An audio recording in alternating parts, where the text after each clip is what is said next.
So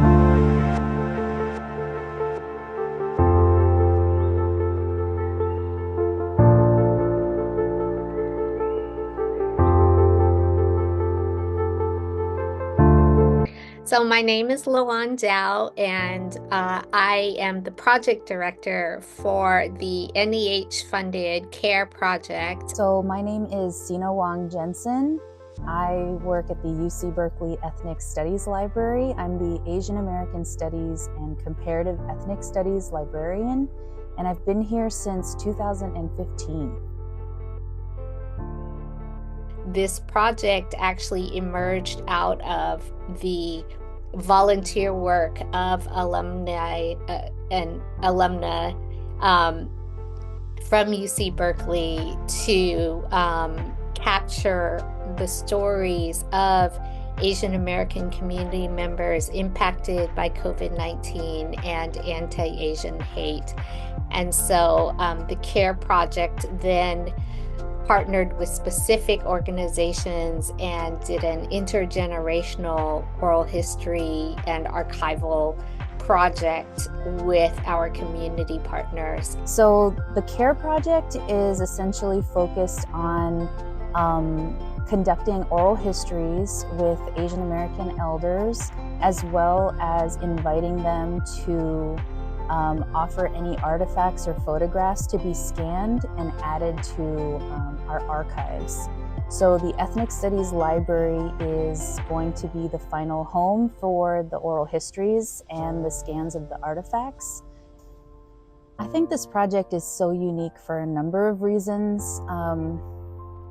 Traditionally in archives, it's more of, a donor will donate archives, maybe then oral history will be done, and that's sort of the end of the relationship with the donor. In this project, it was a lot more intentional, and there was a lot more community and relationship building. I think what was also really unique is our intention to create intergenerational dialogue. So we intentionally trained community interviewers to conduct the interviews. And we also did not just focus on, the elders' lives during COVID. The oral histories may have focused on that, but we invited them to bring artifacts, photographs, anything that was relevant to them and helped shape how they carry on the memories of their past. We also wanted to make sure to give the elders information about how they can care for their own archives. So rather than, just do the scans and call it a day, we wanted to make sure that we left the elders with a sense of ownership of their own stories and of their own histories that they could build on with their families moving forward. The COVID-19 period was a pivotal moment in American history and in world history. And it was important to see the unique ways in which these immigrant and refugee communities in San Francisco actually experienced this time period, and also the resilience that they had in coping with this difficult time.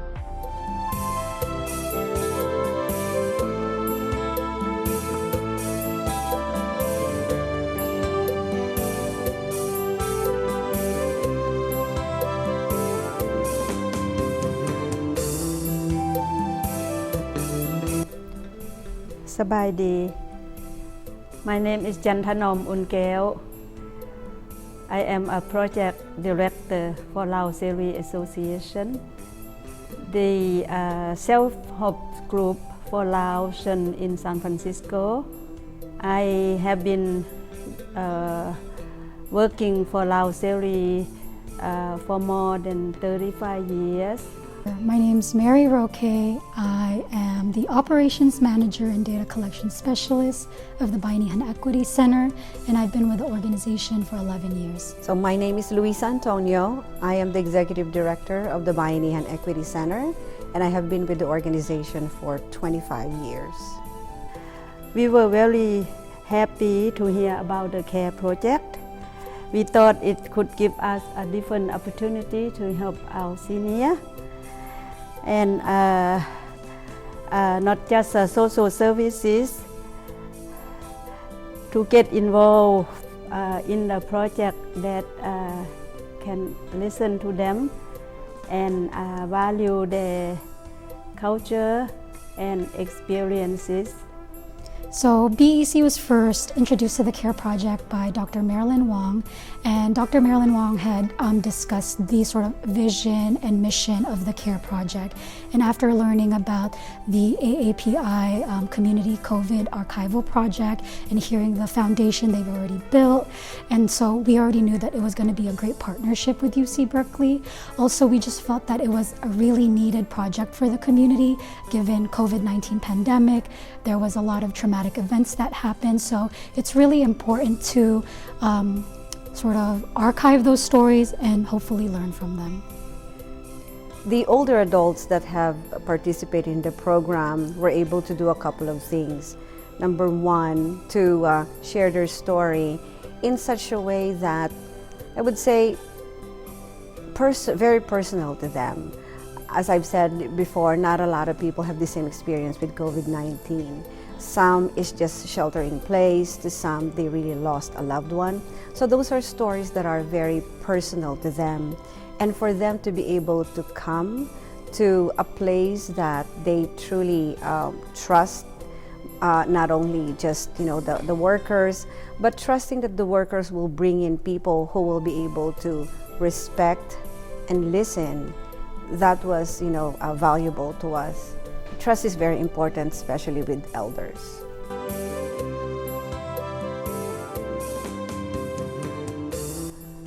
Of course, the CARE project organizer and staff, students, they were able to eat sticky rice. Yeah, that was delicious. My favorite memory from our session together is watching the elder use the family history boxes, getting idea on what the old thing they can put in the box. I think one of my favorite memories from the project is doing the scanning and digitization at Bayanihan Equity Center and getting to listen and be serenaded by the elders as they were doing karaoke in the background. And of course, at Lao Seri and at BEC, there was just incredible food, and just the warmth of being an intergenerational community, I think, felt very healing. One of the themes of the interviews, but also that you hear from a lot of folks from COVID, is the feeling of isolation. Also just feeling like there is a lack of spaces where we can be together as community. So just even being in the space together and hearing laughter and eating food and hearing music, it was just really special.